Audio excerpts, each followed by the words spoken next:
Hello everyone and welcome to another high-elo game of Age of Empires. Today we're feeling a little claustrophobic as GL.DauT, playing as the Burgundians in red, prepares to take on Hera, playing as the Vietnamese in blue. Now all the players heard their herdables explore their very tight quarters and try to go up to Feudal as fast as possible. Let's take a look at the Civ matchup we'll be watching today. Now the Burgundians, an oddball civilization with some of the craziest features and upgrades in the entire game. Also, some of the most controversial. Now, militarily, they do focus primarily on cavalry, being the only civ in the game to have access to cavaliers in Castle Age, and their unique unit, the Custilier, is a medium cavalry shock unit that has a charge attack every 40 seconds, where it has a massive plus 20 or plus 25, depending on whether it is the base model or the elite model, added to its attack. Bactrian camel waddling very slowly towards the opponent's base. Now, to support their cavalry on the field of battle, Burgundian gunpowder units come with extra attack, and they also have a second unique unit, the Flemish militiaman.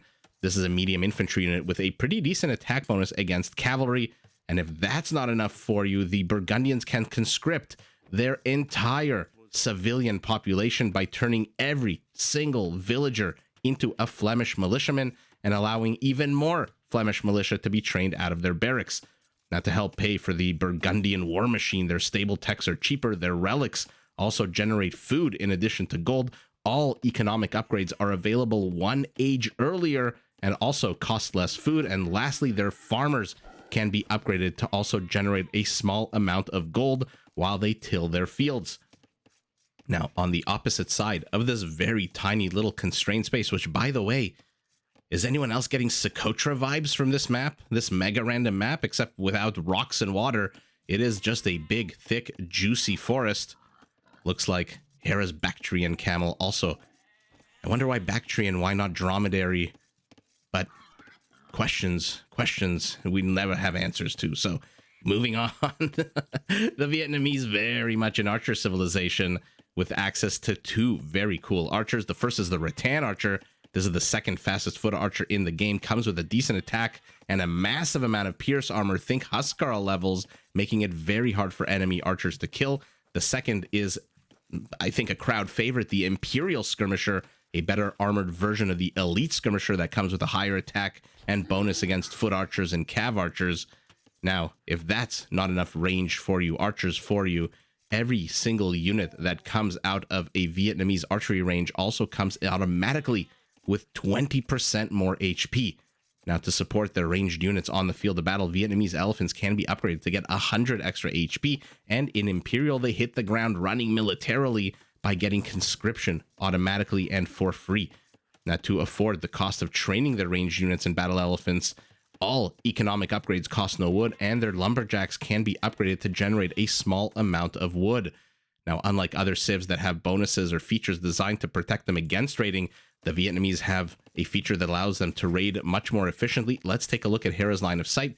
Do you notice anything? He starts the game knowing exactly where his opponent's town center is, although because the map is so small and because, like I always say, Hera is the best early game scouter I've seen, he knows already. But for everyone else who doesn't have Hera's level of game sense or APM, the Vietnamese do start the game knowing exactly where their opponents are located. So a few cool reasons when I saw this Civ matchup and this map that I wanted to cast this game. Number one, like Socotra, this is a tiny map. And tiny maps, when you have players with 2600, 2700 elo, tiny maps can get pretty damn crazy. Number two, these are two fantastic players. And number three, the Civ matchups. Because you have on the one hand a Civ that can turn its farmers into cash cows by generating gold, versus another Civ that can turn their lumberjacks into cash cows by generating a small amount of gold. And then you have two economic civilizations, or rather civilizations that have pretty damn strong economic bonuses. Imagine having access to economic upgrades an age earlier versus having access to economic upgrades that cost no wood. So in any event, that is why to get back into high school essay writing. Therefore, that is the reason why I saw this game quickly decided to cast it. And here we are. And here you are, watching it, listening to me blab on about Bactrian and dromedary camels. By the way, did you know... I know that there's villagers attacking. Last nonsensical note. Did you know that there's actually 3 types of camels? A single hump, a double hump, being dromedary Bactrian, but also Bactrian. There's something called a wild Bactrian camel, which is considered its own separate species of camel or group of camel. I don't know what the actual scientific name is. In any event, we've got bonkers already. Hera with 19 villagers, 3 fewer than his opponents, is trying to bust his way in. Will get a house. Tower is going to go up, but look at this. DauT already secondary wall up. Nice and secure. A bunch of giant steaks ready for the barbecue being hauled in as well. And now DauT is also in feudal, having gone up on the back of 3 fewer villagers, means that he needed to wait a little bit longer before he could get his first tower up, and get it up he will. No dirty jokes intended there. DauT will get it up faster than Hera because he's got more villagers building it, but oh, Hera started it a little bit earlier. Camel has to get the hell out of here. Now this castle, this tower by Hera looks like it will fall, and look at this. Hera says, I like your wall off. Good idea. Has he seen the secondary? Yeah, he's seen an inkling of it. I like that. So I'm just going to help you along. You want to wall off against me? Be my guest, says Garçon. No, it says what was the name of the candlelight, the candelabra guy in Beauty and the Beast who sang be our guest, be our guest. Put our service to the test. Man, did anyone else in the 90s? First of all, does anyone watching this even know what the 1990s are? Or am I the only one? Man, those Disney movies had some catchy songs when we were all like 10 to 15 years old, didn't they? Did anyone else have a cassette recorder and would record songs from the TV? Or is that also just me? In any event, we've got villager on villager action here. Hera now up, but he is housed. I have noticed lately that Hera's gotten housed a lot more than he used to. In the last few games, I think, maybe not the one yet from yesterday, but a few games ago, I think it was an issue for him. First blood goes to DauT. 2 kills for him. 3 kills for him. No army for anyone yet, except for the camels, which are just kind of hanging out, watching everything happen. This tower will continue to poke away at the town center. But Hera loses his second tower, and now, oh no, loses a 4th villager. His camel can do nothing but watch. This is not a scout. This is not nothing. It loses another villager. What is going on here? Did Hera not research Loom? No, he's got Loom. No particular advantage for either player, right? Let's one thing I recently discovered pretty cool about Capture Age. You can highlight individual units from opposing factions and they'll appear side by side, so you can actually compare stats. And it does look like there's absolutely no difference, of course. These are not Berber villagers that move 5%, I guess 10% faster now. These are not Incan villagers with extra blacksmith armor, blacksmith upgrades rather, starting in castle. These are just basic Burgundian Vietnamese villagers. Hera's back. Says, screw that. I am undeterred, gets his tower up, and now... But the tower's missing every single volley, it looks like. Okay, does manage to get... Will he get 1 villager finally? No! I mean, Hera does have 1 kill to his name. And look at this! Beautiful! Viper level move here by Hera to block out reinforcements, but this house to the left, the neighbor, was actually DauT's house, so he can just delete it. Why the heck not? Camel sees everything, and Camel has to run away now. A second tower. Hera attempting to penetrate the base from the south, fails. Now attempting to penetrate the base from the east. At the same time, these camels. I don't know why I find them so funny. The horses are cute when they have when there's maps where your scout is a horse, but this camel, I don't know, just with those little feet and that little wriggly butt. Now DauT, moving forward, decides against it. Wonder what he's going to do. There's now a third tower being inserted into his base, and now let's see who gets it up first. 7 villagers to 8. Hera with a time advantage, a villager advantage. 100% will get his up first. But now he's got villagers on his front step as well. Doesn't see any of it. Has no idea these villagers are coming. DauT abandons. Why did you abandon? You're at 99.76. Go back one more click, and there he does. He goes back. Oh, no. The camel goes down. DauT has 0 scouting capability anymore. His only military unit. I wonder if these guys, whenever I see games like this, whenever you see games like this, you must wonder to yourself, do they have an agreement beforehand? Am I just going to build villagers? Because I don't see any military production at all.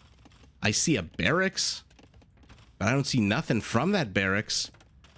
That poor camel. I mean, I guess it's a legitimate target. It's considered military, right? And look at Hera. Look at Hera. He's going to try to trap these villagers in here. Doesn't have enough stone for another tower unless he built one while I wasn't looking down here. No, he doesn't. Look at that, 29 stone. DauT very close to having another tower. So tower on tower violence here. Hera repairing his tower. 7 kills to 4. And now these villagers realize they are trapped. This is 7 supply. This is a 5th of his army. That is his entire population that's not doing anything. Actually, more than a 5th.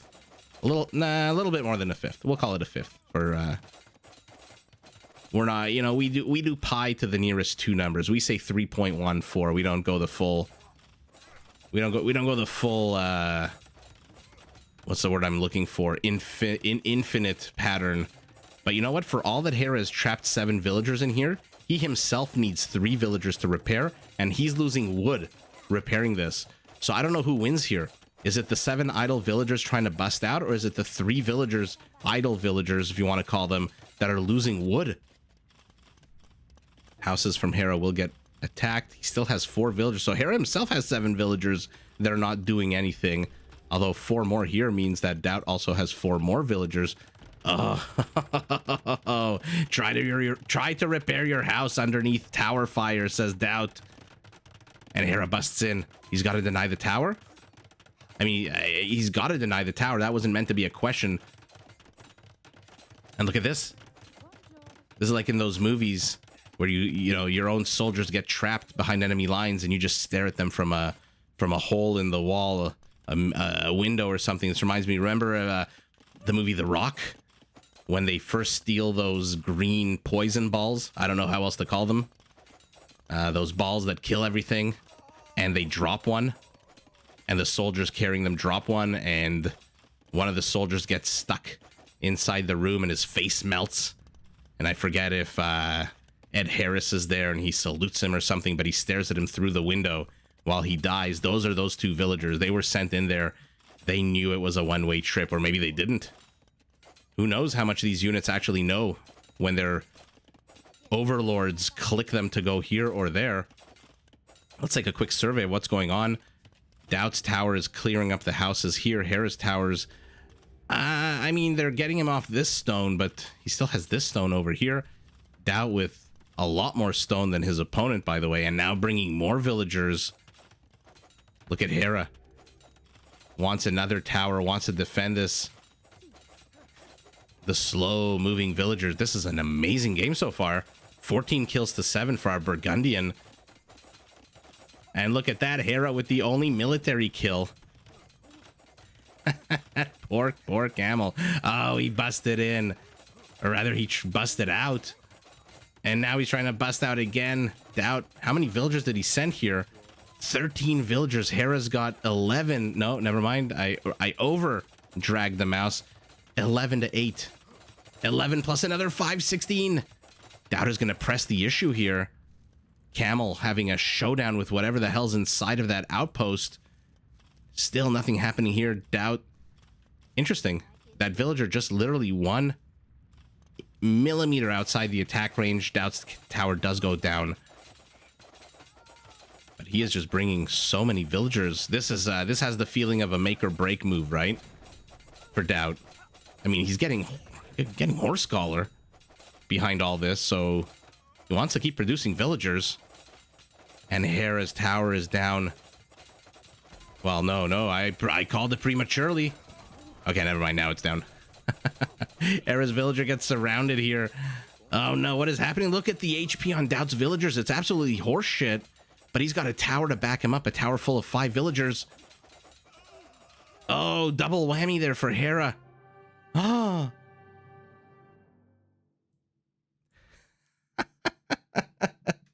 Oh, I'm sorry if you just hear me laughing. What an awesome game. Oh man. This is why I mean, the economic part of it, the civ part of it didn't play a single role in this game. None of these civs, I don't think, had any features that contributed. I mean, maybe the Vietnamese, whose economic upgrades, I guess when he got double bit axe, it didn't cost him any wood, so he could spend more wood on towers. But I don't think the Burgundian had anything. Stable techs, relics, economic upgrades, an age earlier, vineyards. I don't think he had anything that helped. I think the Vietnamese had a tiny little leg up with the fact that his economic upgrade, not even upgrades, upgrade singular, didn't cost them any wood. Oh man. Oh man, what do you say about a game like this? This is exactly what I hoped for. I'm surprised Hera resigned, though. I mean, he's down 9 villagers. His opponent has no gold. He has no gold. But how many villagers is this? There's 4 villagers here. They look like they're about to get the tower. The problem is DauT's got 310 stone. Hera's got 442, though.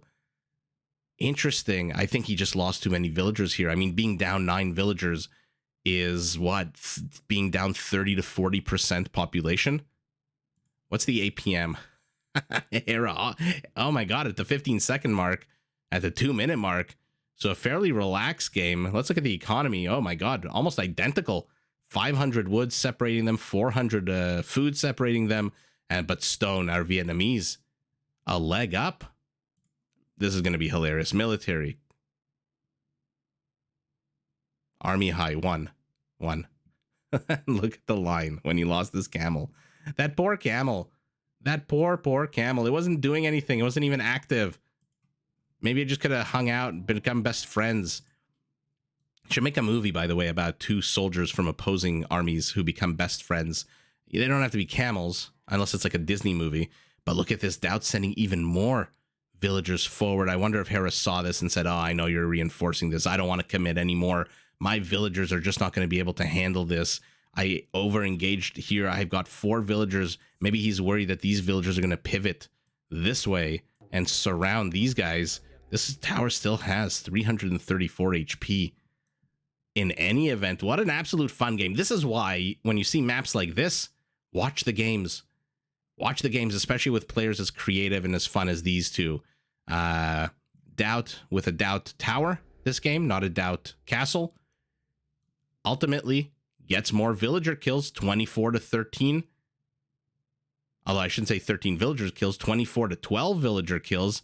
But Hera wins the Camel Killer Award with the only military kill in the game. Looks like these villagers here also lost 3 villagers here.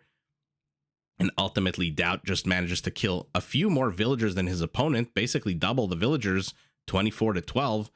Hera decides this is just too much for me. I cannot keep up. And we had a gentleman's agreement only to build villagers.